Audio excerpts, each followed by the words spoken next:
Since early this morning, we've been giving you a closer look at North Alabama's drug addiction. Now at 4, how law enforcement is getting those drugs off our streets. Every single county here in North Alabama has some type of drug task force, and each of them facing their own sets of unique obstacles. But their goal is all the same, keeping you safe.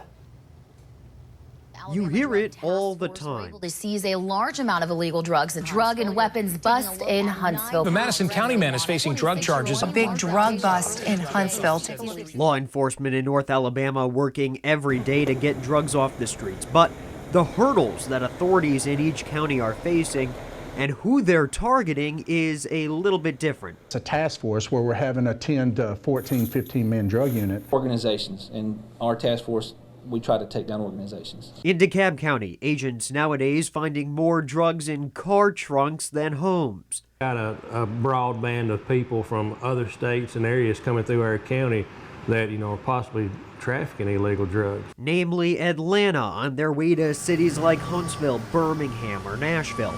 And that's one reason we created our criminal interdiction unit, which has been, very successful to putting a stop to a lot of that. That criminal interdiction unit started 3 years ago, and since then, DeKalb County has seen a 300% jump in drug arrests, major crimes dropping by a third. Problem when you coming in would be drugs, so we beefed up the task force. The sheriff let us tag along on Warrant Roundup Day, a day dedicated to getting drugs off the streets, serving 75 warrants and putting 40 people in handcuffs.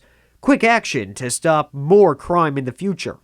Something I always like to tell people is drugs, in my opinion, in 22 years of law enforcement, is definitely the root of all crime. If traffickers are able to get drugs through DeKalb County and into Huntsville, the North Alabama Drug Task Force is waiting for them. We have to stay in front of it because if we don't, we will get caught behind. We're always trying to catch up to that game. This task force is part of Huntsville Police, which also works closely with ALEA and even the FBI. Work outside the area of just this immediate Huntsville metro, and we're having some success with getting fentanyl and heroin before it even gets here. Madison County Sheriff Kevin Turner calls his county a drug hub, now including the state's most populous city. He says more people means more drugs in the community. Fentanyl that you talked about, heroin, the ice and the methamphetamine, it just comes in bigger volumes. I mean, the more population you get, the more people's here.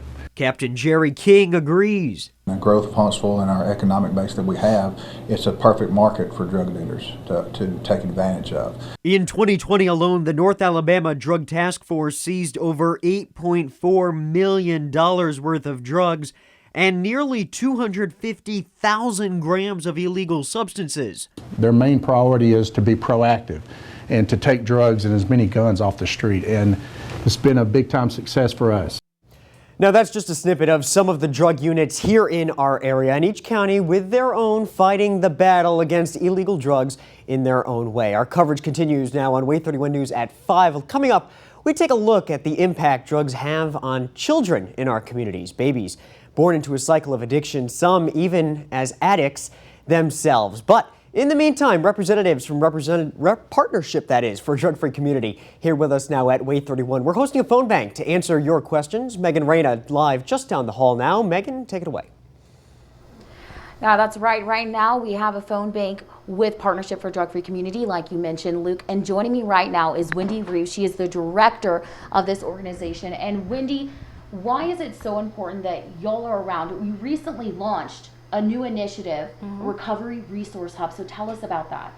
So the Recovery Resource Hub, we launched it about a year and a half ago in response to, we have a lot of town halls, and we were hearing from parents of adult children who were so frustrated and heartbroken because they had lost children to addiction. And when I was hearing this, I'm like, why didn't they call us? And we had a conversation about what would we tell them if they did, and that was kind of the impetus for this. I believe you're going to hear in a little bit from one of the moms who was part of the catalyst for this program being started. And the reason is just so that people have a place to go that's local. If you go do an internet search, you're going to get tons of hits. If you call, you're going to get California or Florida or somewhere else that's not here. If somebody needs help or just wants information, they can call us and we can connect them. whether it's private, state-funded, we will connect them to where they need to go. Thank you so much, Wendy. And we will still be here until 6:30, so please call in if you want to gain some more resources here at Way 31. We have this phone gig again till 6:30. For now, reporting Megan Reyno, Way 31 News.